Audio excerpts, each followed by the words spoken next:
Noah Bennett sat on the wooden steps of his front porch, throwing small pebbles at an old tin can.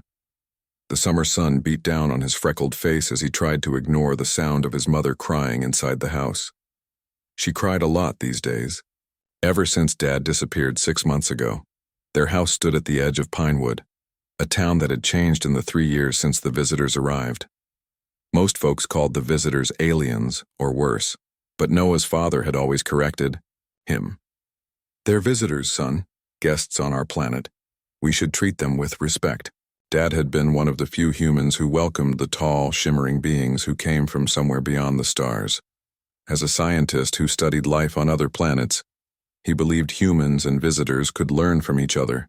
He even learned their language, a series of musical sounds that Noah could never quite copy. Now Dad was gone. Last seen heading to the visitor settlement 20 miles away. The official story was that there had been an accident, but Noah's mother didn't believe it. She joined the Human First Coalition, people who wanted the visitors to leave Earth forever. Noah picked up another pebble and tossed it hard, knocking the can over. He was supposed to be doing his chores, but Mom was on the phone with other coalition members planning another protest. These days, she hardly noticed what Noah did anymore. The evening air grew cooler as the sun began to set. Noah's stomach growled, reminding him he hadn't eaten since lunch at school. He stood up, brushing dirt from his jeans, when a strange sound caught his attention. It was a soft humming noise like the sound of Dad's electric razor, but quieter and with a musical quality. Noah stepped off the porch and walked around to the side of the house. The humming grew louder as he approached the veranda, a small covered patio where Mom used to grow potted plants before she stopped caring about such things. A faint blue glow pulsed from behind the old wicker chair.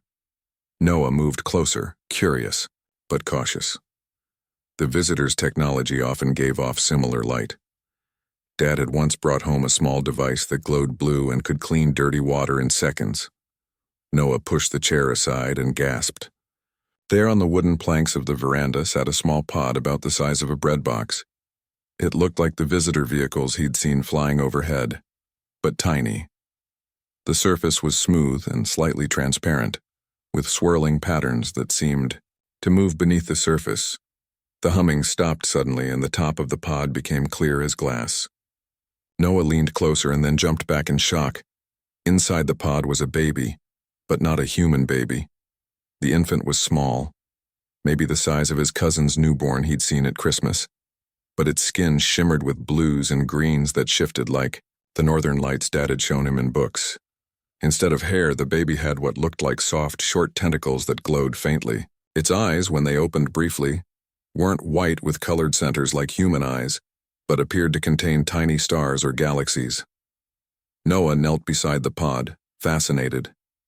The baby didn't cry, but made gentle cooing sounds that reminded him of the visitor's language. Next to the pod was a small metal disc. When Noah touched it, words appeared floating above it. "His name is Lyra. He is in danger. Please protect him. He is half human." Noah read the message twice, trying to understand. Half human? How could that be possible? As he watched, the baby, Lyra, opened his eyes again and looked directly at Noah. A strange feeling washed over him, like when Dad would wrap him in a warm blanket after playing in the snow. He felt an instant connection to this small, strange being. A car door slammed in the distance. Mom was done with her call and was coming outside. Noah made a quick decision. He couldn't let her find Lyra, not with how she talked about the visitors, calling them star parasites and worse. She wouldn't understand. Noah carefully picked up the pod, surprised at how light it was, and looked around frantically. He spotted the old garden shed. Moving as quickly and quietly as he could, Noah hurried to the shed and placed the pod behind some empty flower pots and bags of soil Mom hadn't used in months. "Noah? Where are you?" His mother's voice called from the front of the house. "Coming, Mom," he shouted back, heart racing. He took one last look at the pod where Lyra seemed to be sleeping peacefully now. "I'll come back," he whispered, then closed the shed door and ran to the front yard. Patricia Bennett stood on the porch, arms crossed. Her once kind face had hardened since Dad's disappearance. Her blonde hair, the same color as Noah's, was pulled back in a tight ponytail and her eyes looked tired. "Why aren't your chores done?" she asked, but her voice lacked real anger. She seemed too tired for that now. "Sorry, Mom, I'll do them now," Noah said, trying to act normal while his mind raced with thoughts of the baby in the shed. After a quick dinner of canned soup and crackers, Noah waited until his mother began watching her nightly news programs. She would be glued to the screen for hours, especially when they talked about the visitors. He slipped a flashlight from the emergency drawer and quietly went out the back door. The shed was dark and smelled of old grass clippings and rust. Noah turned on the flashlight and made his way to where he'd hidden the pod. To his surprise, the pod had changed. The top was now completely open, and Lyra lay uncovered, his skin glowing softly in the darkness. Noah carefully picked up the baby. Lyra felt warm, warmer than a human baby should be, and light as if his bones were hollow. The baby opened his galaxy eyes and made a soft trilling sound that somehow made Noah feel calm and happy. "What am I going to do with you?" Noah whispered. He couldn't keep a baby in the shed, but he couldn't show his mother either. Noah thought hard about the small spaces in the house where his mother never went. The basement was too damp, the attic too hot. Then he remembered the storage space, under the stairs, a small room where they kept holiday decorations and old photo albums. Mom avoided that space because it held too many pictures of Dad. Noah made his decision. He would hide Lyra in the house, right under his mother's nose. It would be risky, but somehow he knew it was what his father would have done. As if sensing his thoughts, Lyra's skin glowed a bit brighter, and the baby made another trilling sound that seemed almost like a thank you. "I'll keep you safe," Noah promised, cradling the strange infant carefully against his chest. "Now we just need to figure out what you eat." With a deep breath, Noah turned off the flashlight and stepped out of the shed, carrying his secret toward the house. As the first stars began to appear in the evening sky, Noah crept back into the house, holding Lyra close to his chest. He could hear the TV blaring in the living room, another news report about visitor activity. His mother would be focused on that for at least another hour. "We have to be very quiet," Noah whispered to Lyra, who seemed to understand. The baby's skin dimmed slightly as if trying to hide its glow. Noah tiptoed to the small door under the stairs. The hinges creaked as he opened it, and he froze, listening for his mother's footsteps. When he heard nothing, he slipped inside with Lyra. The space was dusty and filled with boxes. Noah used his flashlight to clear a spot in the corner farthest from the door. He made a soft bed using old blankets from a winter storage box, then gently placed Lyra down. "This is just for now," Noah said. "I'll make it better tomorrow." Lyra made a soft trilling sound, his galaxy eyes fixed on Noah. Then a thought hit Noah. What would a half-visitor, half-human baby eat? He had no idea. But babies needed milk, right? "Stay here," Noah whispered, then almost laughed at himself. Where would a baby go? He snuck into the kitchen, finding a clean glass and filling it with milk from the fridge. Back in the storage space, Noah dipped his finger in the milk and brought it to Lyra's mouth. The baby turned away. "Not human food, huh?" Noah sighed. "What am I going to do?" As if in answer, Lyra's skin glowed brighter for a moment, and Noah felt a strange buzzing in his head. An image appeared in his mind, a clear picture of the pod Lyra had arrived in. "The pod?" Noah whispered. "Is there food in the pod?" Lyra made another trilling sound that somehow felt like a yes. Noah waited until he was sure his mother was asleep before sneaking back out to the shed. The pod was where he'd left it, still open. Now that he looked closer, he noticed a small compartment on the side. When he pressed it, the section slid open, revealing several small, glowing capsules. Back in the hideout, Noah held one of the capsules near Lyra. The baby reached for it eagerly. When Noah placed it in Lyra's small hand, the capsule dissolved into the baby's skin. Lyra's body glowed briefly, then returned to its gentle shimmer. "Well, that solves the feeding problem for now," Noah said. He counted the remaining capsules. 14. That wouldn't last long. He'd need to figure out what to do before they ran out. Noah spent that night sleeping on the floor next to Lyra's makeshift bed. He woke early before his mother and hurried to get ready for school. He couldn't skip, that would make his mother suspicious. But he hated the idea of leaving Lyra alone all day. "I'll come back at lunch," he promised the baby. "The school's only 10 minutes away on my bike." Throughout his morning classes, Noah couldn't focus. His friend Eddie Clark noticed something was wrong. "You look like you're on another planet," Eddie said during math class. Noah jumped at the phrase. "Just tired," he mumbled. At lunch break, Noah told Eddie he needed to go home to get something he forgot. He pedaled his bike as fast as he could, arriving home breathless. The house was empty. His mother would be at her part-time job at the grocery store until 4. Noah rushed to check on Lyra. To his surprise, the baby was awake and alert, making happy sounds when Noah appeared. His skin glowed brighter, casting colorful patterns on the walls of the small space. "Shh, you need to keep your light down," Noah said, worried the glow might somehow be seen from outside. As if understanding, Lyra's glow dimmed. Noah felt that strange buzzing in his head again, and this time he saw an image of himself, but from a lower angle, as if seeing through Lyra's eyes. "Can you show me what you see?" Noah asked, amazed. The buzzing continued, and Noah received a string of images. The dark storage space, a spider crawling across the ceiling that Noah hadn't noticed, and then an image of his father. Noah gasped. "You know my dad? But how?" More images filled Noah's mind. His father speaking with tall, shimmering beings like adult versions of Lyra, his father in what looked like a lab. And finally, his father holding a baby that looked like Lyra, but wasn't. Quite the same. "Did my dad help make you?" Noah asked, confused and excited at the same time. Lyra made a sound that wasn't quite a yes, but the feeling that came with it felt affirmative. Noah checked his watch. He had to get back to school. He gave Lyra another capsule and promised to return soon. That afternoon, when Noah got home from school, his mother was in the kitchen chopping vegetables for dinner. Her coalition badge was pinned to her shirt. She had a meeting tonight. "There's a special coalition meeting tonight," she said without looking up. "Frank Clark says they found evidence of visitor technology in town. Someone might be hiding something." Noah's heart raced. Frank Clark was Eddie's father.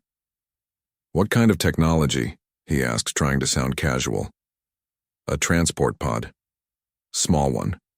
The detection team picked up its energy signature last night. Frank thinks someone might be helping them spy on us." Noah felt cold with fear. They could detect the pod. Would they be able to detect Lyra too? "I'll be late," his mother continued. "There's sandwich stuff in the fridge for dinner." As soon as she left for her meeting, Noah rushed to check on Lyra. The baby seemed fine but restless. His skin changed colors more rapidly now, shifting between blue, green, and purple. "We might have a problem," Noah told Lyra. "They can detect your pod. I need to hide it better or get rid of it." The buzzing returned to Noah's head, stronger this time.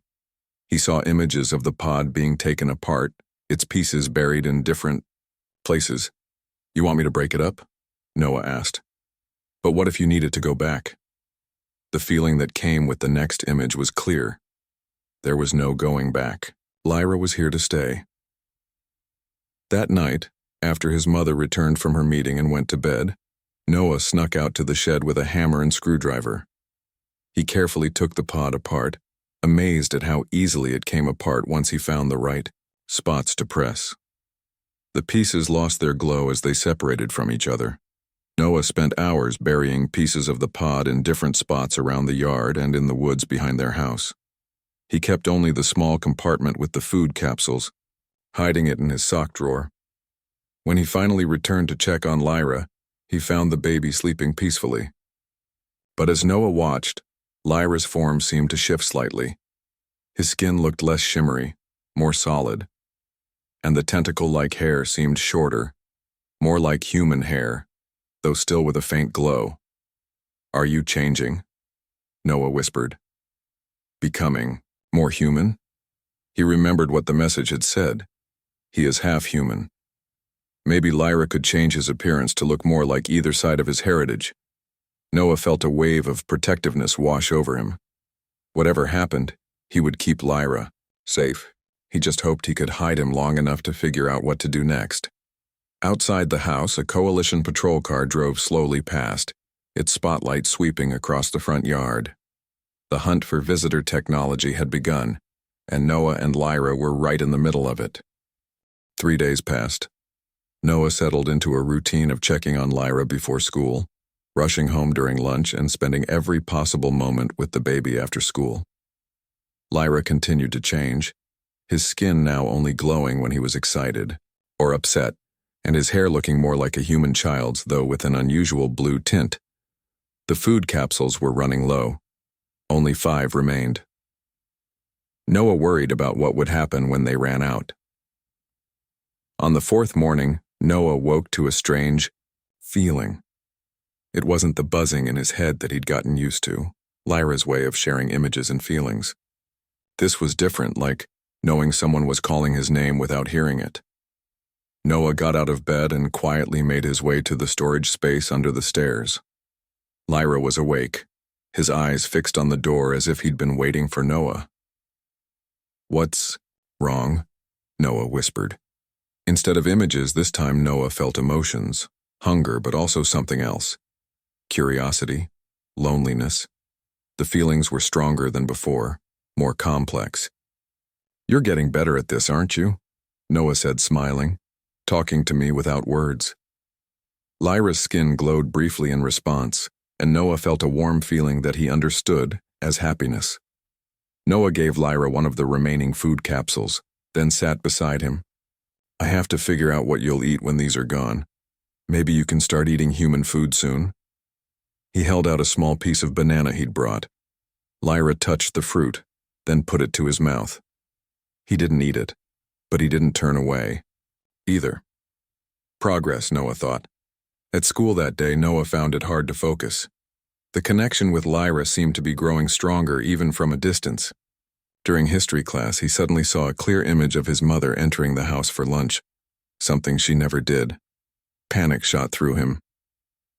"Mrs. Rivera, can I be excused?"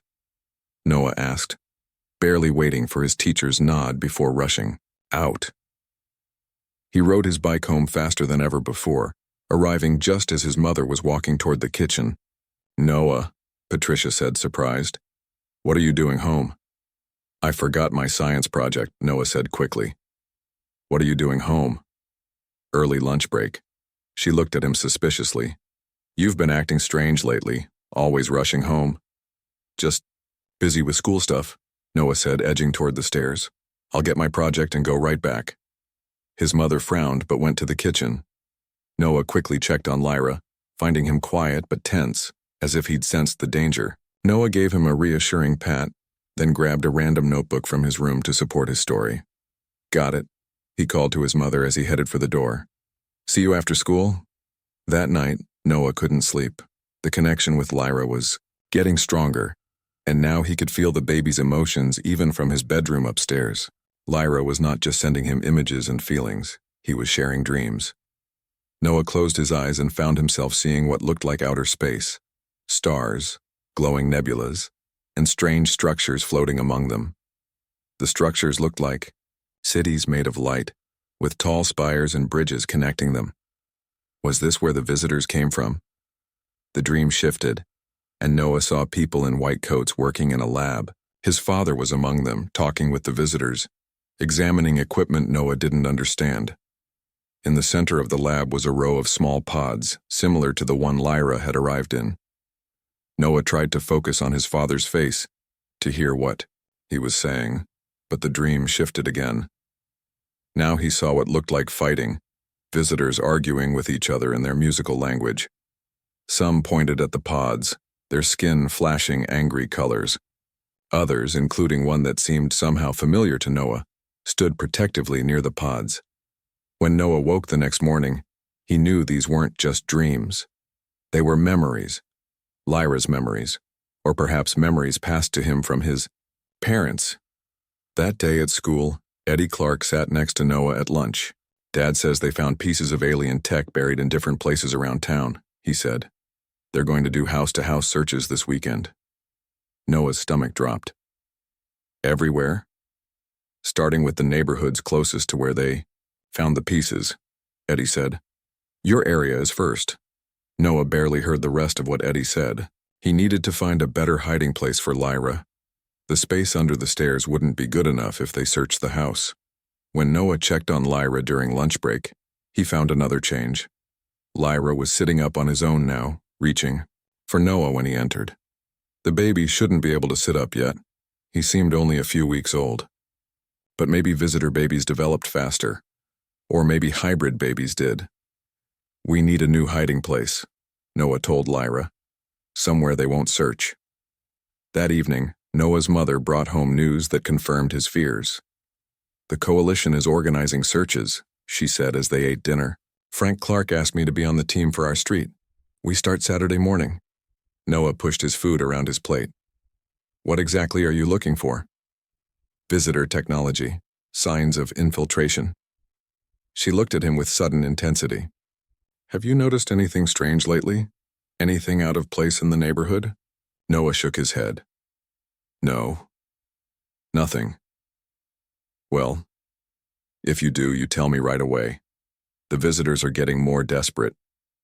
Frank says they might be leaving their young with humans, trying to insert their kind into our society.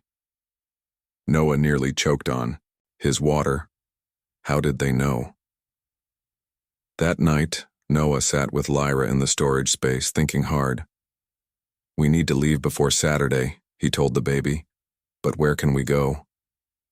Lyra touched Noah's hand, and immediately an image came to Noah's mind.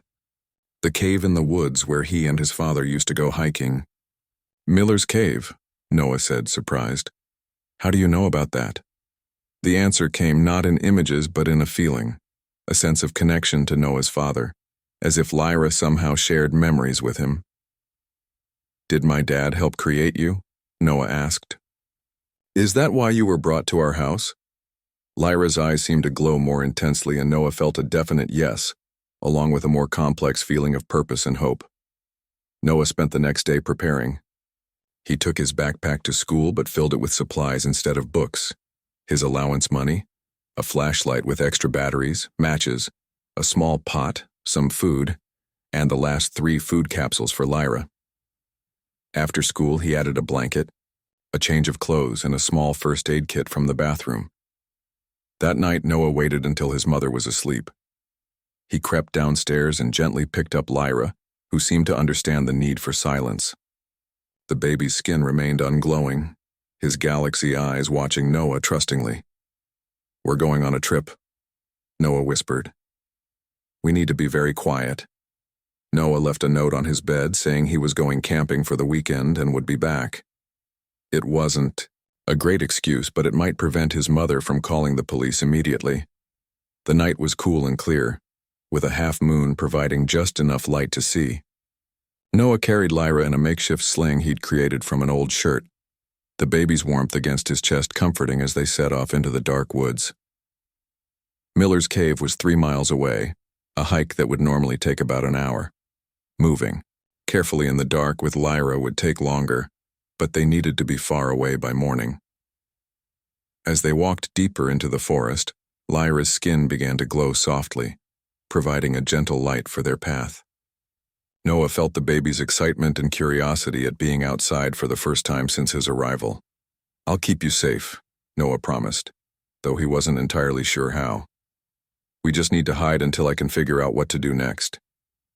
Behind them, the lights of town grew dimmer, and ahead the woods waited dark and full of secrets, but somehow less frightening than what they'd left behind. The woods grew thicker as Noah walked, his flashlight beam bouncing between tree trunks. Lyra remained quiet in the sling, occasionally sending Noah feelings of wonder at the night sounds, owls hooting, leaves rustling, small animals scurrying through undergrowth. Almost there, Noah whispered, though he was getting tired.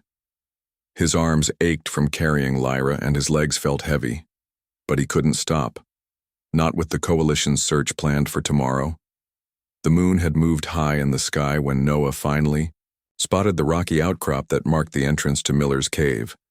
The cave mouth was hidden behind a stand of pine trees, invisible unless you knew exactly where to look. Noah pushed through the branches and shined his flashlight into the dark. Opening, cold air flowed out and Lyra shivered against him. "It's okay," Noah said. "It's warmer inside once we get past the entrance." The cave entrance was narrow, requiring Noah to turn sideways to squeeze through while holding Lyra. Inside, the space opened up into a room about the size of Noah's bedroom. The floor was surprisingly flat and dry, covered with small stones and dirt. Noah set down his backpack and gently placed Lyra on the blanket he spread out. The baby looked around curiously, his skin glowing just enough to cast soft blue light on the cave walls. "Home sweet home for now," Noah said, trying to sound cheerful. "Dad and I used to come here all the time. There's even a secret room deeper in that no one else knows about." Noah set up a small camp, placing his flashlight on a rock to create a lantern effect. He gave Lyra one of the remaining food capsules and ate a sandwich from his pack. The silence of the cave was different from the silence of the forest. Deeper, older somehow. Exhausted from their journey, Noah lay down beside Lyra. The stone floor was hard, but the blanket helped a little. "Just for a few days," he murmured, "until the searches are over." He fell asleep with Lyra's gentle glow painting his dreams blue. Noah woke to a strange sound, a distant humming that reminded him of the pod when he first found it. Lyra was already awake, sitting up and looking toward the cave entrance, his skin pulsing with light. "What is it?" Noah asked, instantly alert. The answer came as feelings and images. Visitors, nearby, searching, but not threatening, concerned, looking for something lost. Looking for Lyra. "They're looking for you." Noah sat up, unsure whether to be relieved or worried. "Are they your family?" More images filled Noah's mind. The female visitor he'd seen, in the dreams, the one who had stood protectively near the pods, Lyra's mother, and alongside her a surprising face, Noah's father. "Dad is with them?" Noah gasped. "Dad's alive?" The feelings Lyra sent were complex, uncertainty mixed with hope. The baby didn't know for sure, only that a connection remained. Noah peeked out of the cave entrance. In the early morning light, he could see 3 glowing figures moving through the trees in the distance. They were tall and slender, their skin shifting colors as they walked. Visitors. For a moment, Noah considered calling out to them. If his father was really with them, if they could help Lyra. But doubt held him back. What if it was a trap? What if these weren't friendly visitors but the ones who had argued against the hybrid babies in Lyra's memories? Noah ducked back into the cave. "We'll stay hidden for now," he told Lyra. "If they're friendly, we'll find a way to make sure before we show ourselves." The visitors passed by the cave without discovering them, their humming growing fainter. Noah felt Lyra's disappointment but also his trust in Noah's decision. As the day wore on, Noah realized a new problem. They were running out of water faster than he'd planned. The small bottle he'd brought was nearly empty, and Lyra seemed thirstier than before, perhaps because of the dry cave air. "We need to find water," Noah said.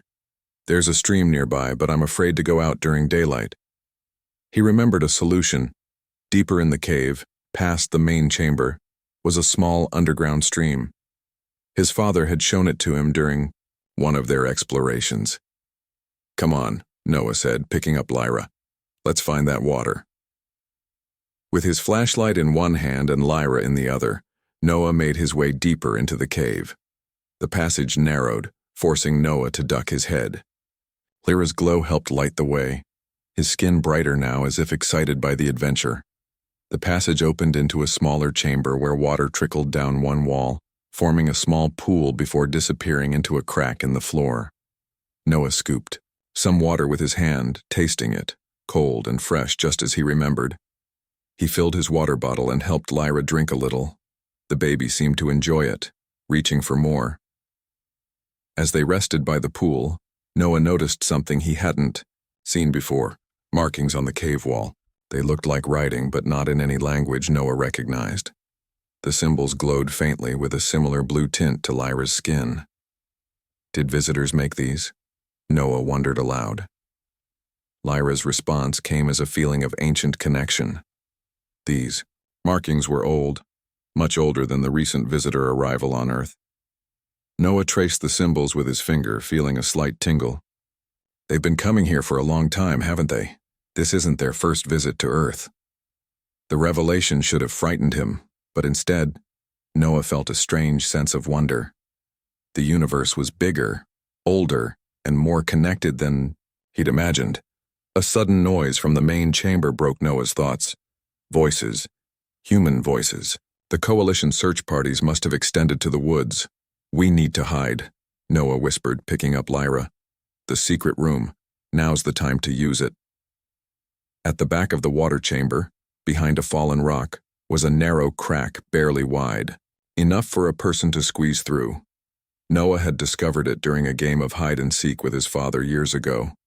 He'd never told anyone else about it, not even his mother. Noah pushed through the crack, holding Lyra carefully. The space beyond was small but tall enough to stand in, with a sandy floor that was surprisingly comfortable. Light filtered in through tiny cracks in the ceiling, creating spots of brightness in the darkness. We'll be safe here, Noah whispered to Lyra, whose skin had dimmed to almost human-like in response to Noah's fear. They won't find us. The voices grew louder, echoing in the main chamber of the cave. Check every corner, a man's voice ordered. Noah recognized it. Frank Clark, Eddie's dad. The thermal scan showed activity in this area last night. It's just a cave, Frank, another voice said. Probably just animals. We check everything, Frank insisted. I've seen what they can do, how they can change their appearance, hide in plain sight. The boy's missing too. It all adds up. Noah held his breath, holding Lyra close. The baby seemed to understand the danger, remaining perfectly still and unglowing. The search party moved through the main chamber, their flashlight beams sweeping the walls. Noah could see flickers of light through the crack but remained hidden in the secret room, barely daring to breathe. Nothing here, someone finally said. Just an empty cave. Check the back passages, Frank ordered. Footsteps approached the water chamber. Noah pressed deeper into their hiding spot, praying the narrow crack wouldn't be noticed.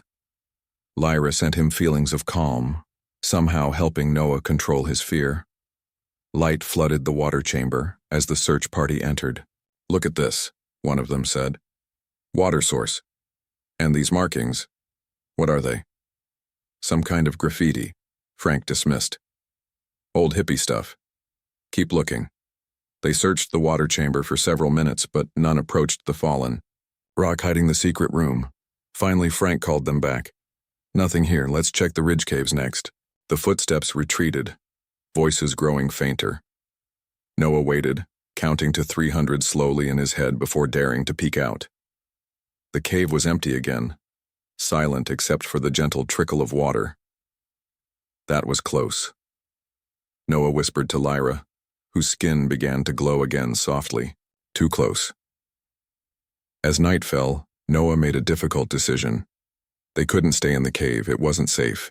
The coalition would likely return, maybe with better equipment. They needed to keep moving, to find real help. And there was only one place Noah could think to go for that help, the visitor settlement itself 20 miles away where his father had disappeared 6 months ago. If there was any chance his dad was alive, if there were others who would protect Lyra, that's where they needed to go. We'll leave tonight, Noah told Lyra. It's a long way, but we can do it together. Lyra's skin glowed brighter in response, and Noah felt the baby's trust and determination joining his own. Whatever happened next, they would face it together. Noah and Lyra set out from the cave under the cover of darkness. The night was cloudy with no moon to guide them, but Lyra's gentle glow provided just enough light for Noah to see a few steps ahead. They moved slowly through the forest, heading north toward the visitor settlement. 20 miles is a long way, Noah whispered to Lyra. But we can do it if we walk all night and hide during the day. The baby made a soft trilling sound from his place in the sling. Noah felt waves of trust and confidence flowing from Lyra into his own mind. Somehow, the baby's belief in him made Noah feel stronger. They had been walking for about 2 hours when raindrops began to fall through the trees. Within minutes, a heavy downpour soaked them both. Noah tried to shield Lyra with his jacket, but the rain was coming from all directions. The forest floor turned muddy, making each step difficult. "We need shelter," Noah said, looking around. Desperately, a bright flash of lightning lit up the forest, followed by a crash of thunder that made Noah jump. In that brief moment of light, he spotted something, a small shed or cabin not far from the path. Without hesitation, he hurried toward it. The structure was an old hunting cabin, abandoned and falling apart. Half the roof was missing, but one corner remained dry. Noah huddled there with Lyra, both of them shivering. "Just until the rain stops," Noah promised. Lyra's skin glowed brighter, providing warmth that Noah hadn't noticed before. The baby seemed to be trying to help, his body temperature rising enough to make Noah's chest warm where Lyra rested against him. "Thanks," Noah said, smiling down at the strange child who had come to mean so much to him in such a short time. The rain continued for hours. Noah dozed off, waking with a start when he heard voices nearby. Dawnlight filtered through the broken roof, revealing their hiding spot in the cabin. "Footprints lead this way," a voice called. "Recent ones." Noah peeked through a crack in the wall. Coalition search teams with dogs were following their trail. The rain had slowed them down but not stopped them. Noah counted 6 people, all wearing the Coalition's blue jackets with the Earth symbol on the back. "We're trapped," Noah whispered to Lyra. The baby's response was immediate, not fear but determination. Images flashed in Noah's mind. The visitors in the forest, still nearby, still searching. "You want me to call them?" Noah asked, unsure. "But how do we know they're friendly?" Lyra sent more images. Noah's father smiling, working alongside the visitors, the female visitor who seemed to be Lyra's mother. The feelings attached to these images were warm, loving. Noah made a quick decision. He focused his mind on Lyra's connection, trying to send a message outward, calling for help. He wasn't sure if it would work. He'd only received thoughts from Lyra, never sent them. Lyra's skin began to glow brighter, pulsing with light as if amplifying Noah's call. Outside, the search team was getting closer. "Check that old cabin," Frank Clark's voice ordered. Noah held Lyra tightly, heart pounding. "Please work," he whispered. Suddenly, a bright light appeared in the sky above the cabin, so intense that Noah could see it through the broken roof. The search team shouted in alarm, "Visitor craft, take cover!" The sound of running feet and barking dogs filled the air as the search team scattered. The light grew brighter, and a humming noise vibrated through the cabin's remaining walls. "They heard us?" Noah said, amazed. "They're here." He stepped out of the cabin, holding Lyra up so the visitors could see them. The craft hovered directly overhead, a sleek oval-shaped vessel that glowed with the same shifting colors as Lyra's skin. A beam of light shot down, surrounding Noah and Lyra in a cylinder of brightness. Noah felt no fear, only wonder, as their feet left the ground. They floated upward, the beam of light carrying them gently into the visitor craft. The last thing Noah saw before the doors closed was Frank Clark's face, watching from the forest edge, his expression a mix of fear and amazement. Inside the craft, Noah found himself in a round room with walls that seemed to shift and move like Lyra's skin. 3 tall visitors approached, their forms glowing and beautiful. One reached for Lyra, making musical sounds that somehow Noah could almost understand now. "Is he yours?" Noah asked, reluctantly loosening his hold on the baby. The visitor didn't take Lyra, but instead placed a long-fingered hand on Noah's head. Images flooded his mind, clearer than any Lyra had sent. He saw the visitor settlement, a peaceful place where humans and visitors worked together. He saw his father, alive and well, working in a lab with the visitors. He saw hybrid children, like Lyra, some older, playing together. "My dad is alive?" Noah asked aloud. "And there are others like Lyra?" The visitor made more musical sounds, and somehow Noah understood. Yes, Daniel Bennett was alive. He had helped create Lyra and others like him, children born of both worlds, meant to be bridges between species. The craft moved swiftly, covering in minutes what would have taken Noah days to walk. When the doors opened again, they were at the visitor settlement, and standing there waiting was Noah's father. "Dad!" Noah cried, rushing forward with Lyra still in his arms. Daniel Bennett knelt, embracing his son and the baby together. "You found him," he said, voice breaking with emotion. "You protected him just as we hoped." "You sent him to us?" Noah asked. "To you," his father corrected, "not to your mother. We knew she had joined the coalition, but you have always seen with your heart, Noah." A female visitor approached, her form taller and more graceful than the others. When she reached for Lyra, Noah felt no hesitation in letting her take him. The connection between them was clear. Mother and child, reunited. "Her name is Illyria," Daniel explained. "She and Iris, we worked together, and then we became more than colleagues." "Lyra is my brother?" Noah asked, amazed. Daniel nodded. "Half-brother, one of 12 hybrid children we created, the future of both our kinds." "But why did you disappear? Why did you let Mom think you were dead?" Daniel's face showed pain. "I didn't intend to stay away so long. But when the coalition discovered our project, they tried to destroy it. The hybrids were scattered for safety. I was injured protecting them and couldn't return home." Illyria made musical sounds, which Daniel translated. "She thanks you for saving her son, for showing that humans and visitors can love each other as family." Noah looked around at the visitor settlement. Instead of the cold alien place his mother had described at coalition meetings, he saw gardens, beautiful structures made of the same shifting materials as the craft, and most surprisingly, other humans working alongside visitors. "There are more people like you here?" Noah asked his father. "Many of us. Scientists, artists, teachers, people who believe in building bridges, not walls. What about Mom? And me? I can't just leave her." Daniel placed a hand on Noah's shoulder. "We'll find a way to show her the truth. The whole truth, not the fear the coalition has spread." As if called by their conversation, a new craft appeared. Overhead, when it landed, coalition members came out, led by Frank Clark. But with them was someone Noah hadn't expected, his mother. Patricia Bennett looked around wildly until she spotted Noah. "Noah!" she cried, running toward him before anyone could stop her. She grabbed him in a fierce hug, then froze when she saw Daniel. "You're alive," she whispered. "Mom," Noah said urgently. "You need to know the truth about Dad, about the visitors, about Lyra." "Lyra?" The female visitor stepped forward, still holding the baby.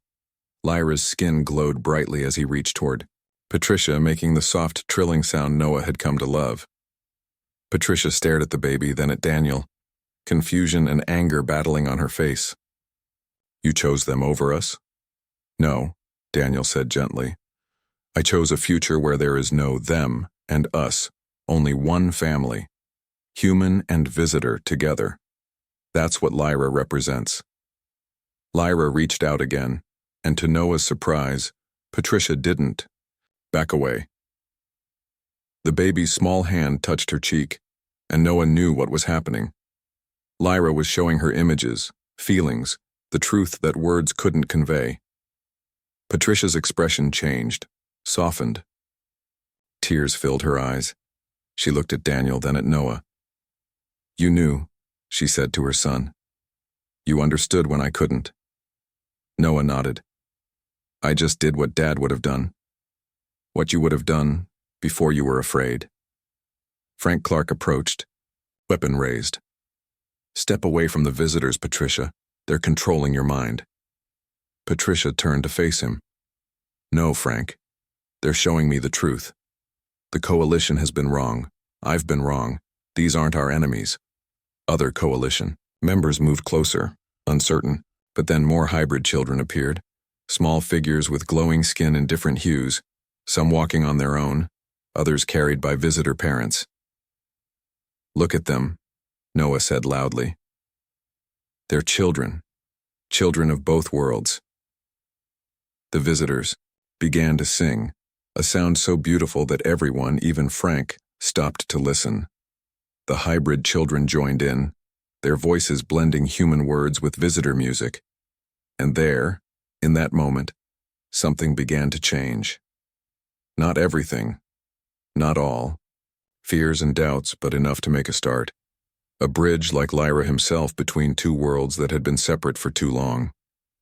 Come home, Noah said to his mother, taking her hand and placing it in his father's. Both of you. We can be a family again, just a different kind than we thought. Patricia looked at Daniel, at Noah, at the baby who had changed everything. Home, she repeated. Yes, but I think home might be bigger now than it was before.